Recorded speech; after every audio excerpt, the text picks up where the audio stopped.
नमस्कार।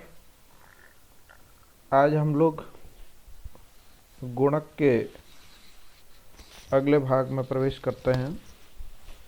अब तक हमने कर गुणक और व्यय गुणक दोनों का अध्ययन कर लिया है। इसके बाद आज हम लोग संतुलित बजट गुणक का अध्ययन करेंगे।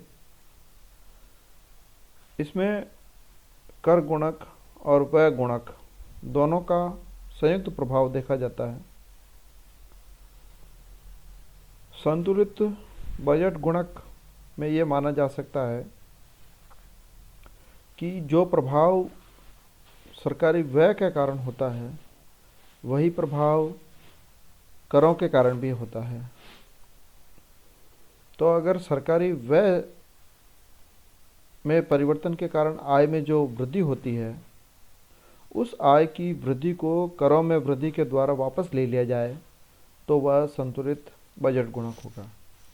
अर्थात सरकारी व्यय में वृद्धि करने से आय में जितनी मात्रा में वृद्धि होती है, उसी आय वृद्धि को कर वृद्धि के रूप में सरकार अपने राजस्व के लिए काम में ले ले या उतनी ही कर वृद्धि कर दी जाए, तो जो गुणक होगा वो संतुलित बजट गुणक होगा।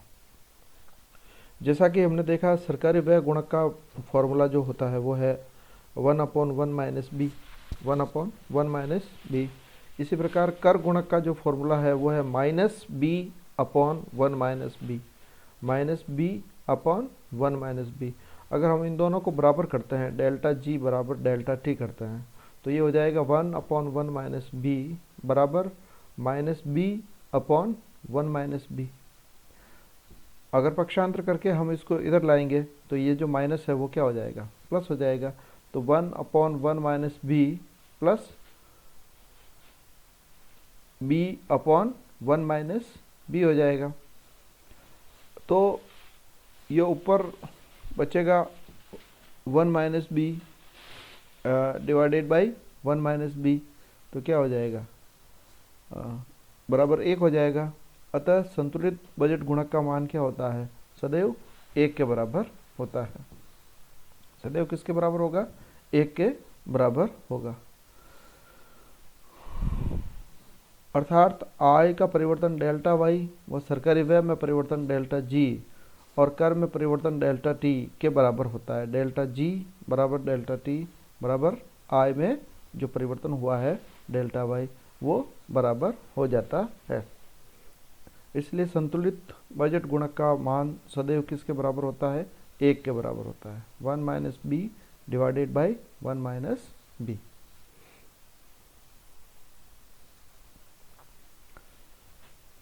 संतुलित बजट की स्थिति वह होती है जब बजट गुणक का मान 1 हो तो आय में वृद्धि बराबर सरकारी व्यय में वृद्धि बराबर करों में वृद्धि बराबर 10 करोड़ रुपए। अगर 10 करोड़ रुपए के सरकारी व्यय में वृद्धि करने से आय में 10 करोड़ रुपए के बराबर वृद्धि होती है, तो करों में वृद्धि भी कितनी की जाएगी, 10 करोड़ रुपए के बराबर की जाएगी। तो वह संतुलित बजट गुणक कहलाता है। चौथा जो गुणक होता है वो है खुली अर्थव्यवस्था का गुणक। एक तो होती है बंद अर्थव्यवस्था जिसमें आयात और निर्यात नहीं होते हैं। एक खुली अर्थव्यवस्था होती है जिसमें कि देश बाहर के देशों से व्यापार करता है, वहाँ से आयात भी करता है और वहाँ से कुछ चीज़ें निर्यात भी करता है। कुछ वस्तुएं जिनका उत्पादन वहाँ पे ज़्यादा होता है उन्हें वो बाहर बेचता है, तथा कुछ आवश्यकता की वस्तुएं जो कि घरेलू सीमाओं के भीतर उत्पादित नहीं होती है उनका वह आयात करता है। उपभोग की सीमांत प्रवृत्ति के साथ साथ आयात की सीमांत प्रवृत्ति पर भी विचार किया जाता है। इसमें एमपीसी के साथ साथ किसका, आयात की सीमांत प्रवृत्ति कितनी है, मार्जिनल प्रोपेंसिटी टू इंपोर्ट कितना है। आयात के फलस्वरूप गुणक की मात्रा घटती है।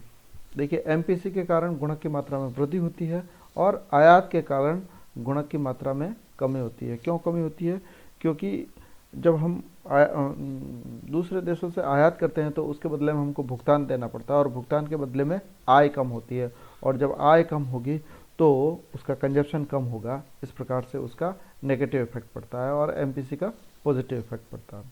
भारत में मान लीजिए कि एमपीसी अगर 0.80 है तथा एमपीएम 0.10 है, अर्थात 1 रुपये की आय में वृद्धि करने पर 80 पैसे घरेलू उपभोग पर व्यय किया जाता है तथा 10 पैसे आयातित माल पर खर्च होते हैं तो गुणक इस प्रकार से ज्ञात किया जा सकता है। खुली अर्थव्यवस्था का जो गुणक होगा उसका फॉर्मूला ये होगा 1/1 minus MPC plus MPM, 1/1 minus MPC plus MPM, या इसको इस प्रकार से लिख सकते हैं अपन 1/MPC प्लस MPM। तो ये देखिए 1/MPC हो गया 0.8 प्लस 0.9 हो गया ये, तो ये हो गया आपके 0.2 प्लस 0.1 यानी 1/0.3 यानी 10/3 बराबर 3.3।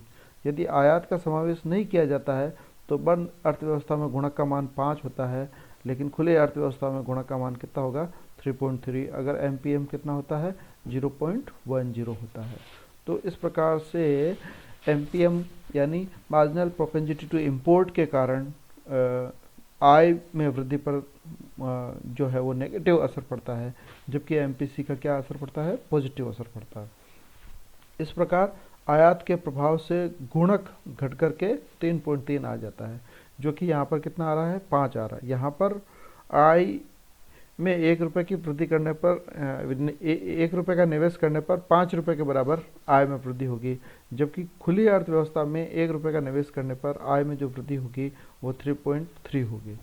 इन पांचों पर आपको कई बार कुछ न्यूमेरिकल क्वेश्चन भी पूछे जा सकते हैं कि अगर MPC इतना है, MPM इतना है, इसका कर व्यय गुणक कितना होगा, इसका कर गुणक कितना होगा।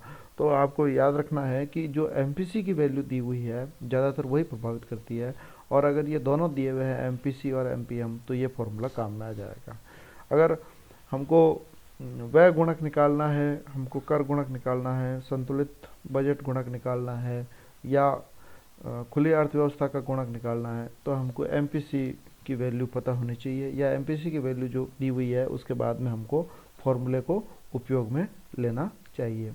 और ये अगर खुली अर्थव्यवस्था का गुणक है तो MPC और MPM दोनों आपको दिए हुए होंगे। आज की क्लास के लिए इतना ही, धन्यवाद।